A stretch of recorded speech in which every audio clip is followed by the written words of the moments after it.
식초의 구체적인 효능들을 좀 짚어보도록 하겠습니다. 첫 번째, 지방을 쏙! 내장지방, 중성지방, 체지방 감소. 네. 살도 빼주네요. 그렇죠. 식초에 있는 유기산이 포만감을 높이고 혈당을 떨어뜨리고 또 인슐린 수치를 떨어뜨리거든요. 그래서 체지방 축적을 막기 때문에 이제 비만을 관리하는 데 도움이 된다고 얘기를 하고 있고요. 실제로 한 연구에서 하루에 15cc, 그러니까 한 큰술쯤 되는 그런 식초를 매일 먹게 되면은 네. 내장 지방, 체지방, 허리둘레가 감소하는 효과가 있다는 연구도 있고 식초가 비만 관리에 도움이 된다는 연구는 굉장히 많고요. 네. 또 하나는 이게 식초가 또 혈중의 콜레스테롤 또 중성지방 수치를 낮춰준다는 보고도 있습니다. 그렇군요. 저도 식초 많이 마시고 여름철에 클레오파트라처럼 좀 몸매 관리를 해봐야 되나 이런 생각 들어보고요. 그 다음 효능도 한번 넘어가 봅니다. 자, 식초의 놀라운 효능 두 번째, 혈압과 혈당이 뚝 떨어져요. 고혈압, 당뇨병 개선, 신기하다. 만성 질환에도 도움이 되나 봐요. 네, 그 식초에 초산이라는 성분이 있는 게 네. 이게 일종의 혈관을 확장하는 효과가 있기 때문에 혈압을 좀 낮추는 효과가 있다고 합니다. 네, 그뿐만 아니라 사실 식초를 먹게 되면은 소금을 덜 치거나 설탕을 덜 쳐도 더 짜고 달게 느껴요. 그러니까 저염식을 하는데 굉장히 도움이 돼서 혈압 조절에 좀 도움이 되고요. 네. 그뿐만 아니라 혈당 조절에 도움이 되기 때문에 당뇨병 환자의 혈당 관리에도 도움이 된다고 합니다. 우리나라 사람들 보면 대부분 그 식습관이 이제 짜게 먹는 게 좀 문제가 있지 않습니까? 맞아요. 네. 근데 이 신맛이 짠맛을 좀 잡아준다니까 그것도 굉장히 또 그 좋은 얘기네요. 그러니까요. 또. 예. 네. 그래서 실제로도 그 혀 끝에 그 미래에는 그 맛을 느끼는 감각 리셉터라는 게 있는데요. 네. 리셉터가 이제 식초가 들어가게 되면 그 나트륨, 짠맛이 좀 적게 들어가도 뇌에서 그 맛을 느끼게 해주는 거죠. 그래서 요즘 같이 더운 날은 사실 오이 냉채 같은 거 많이 먹는데 혹시 오이 냉채에 소금 같은 거 넣어 드신 적 있나요? 없죠. 주로 새콤하게 식초 먹잖아요. 넣었던 것 그렇죠. 같아요. 식초 넣죠. 네. 냉면에 소금 넣나요? 아니죠. 아니죠. 겨자랑 식초. 그래서 보통 이렇게 새콤한 그 국물 요리나 이런 음식들에는 소금을 따로 넣지 않아도 새콤한 것만 들어가도 충분히 뇌가 이거는 충분히 간이 돼 있다 이렇게 느낄 수 있기 때문에 저염식을 하시는 분들한테 굉장히 권해드리고 싶고요. 그리고 신장 기능이라든가 이런 혈압 기능 같은 것들이 나빠지는 것을 미리 예방하기 위한 좋은 식사 습관으로 식초를 활용해 보시면 좋을 것 같습니다. 네, 저염 도우미로 활용해 보시면 좋겠고요. 다음은요, 진짜 의외예요. 보시면 칼슘 흡수율을 쑥 높여줘서 골다공증 예방에 도움이 된다. 근데 보통 신 거 식초 먹으면 뼈가 삭을 것 같거든요.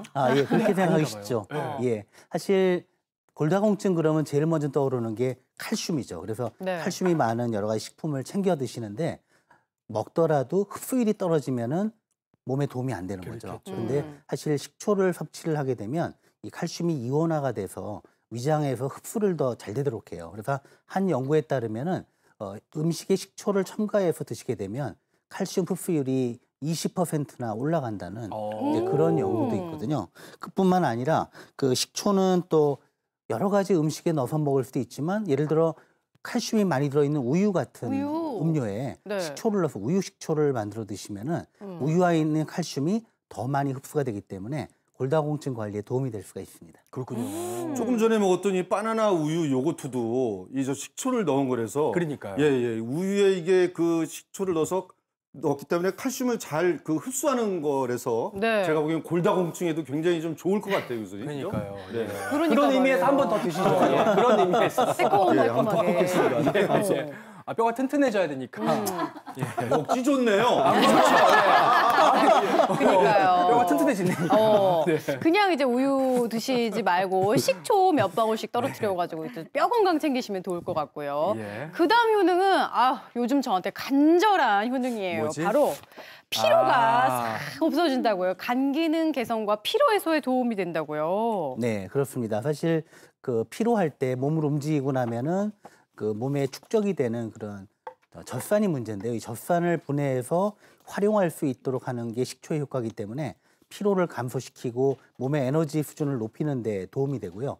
또 하나는 일부 연구에서 식초를 자주 섭취하게 되면 지방간, 요즘 문제가 되는 비알코올성 지방간이나 심지어는 음주를 많이 해서 생기는 알코올성 지방간을 관리하는 데도 도움이 된다고 하거든요. 그래서 간 기능 개선에도 도움이 되고 피로를 없애는 데도 도움이 되는 게 식초입니다. 네, 이쯤 되면은 뭐 식초 오히려 안 먹으면 왠지 손해일 것 같은데 시중에 보니까 식초의 종류도 굉장히 다양하더라고요, 많아요. 교수님. 네.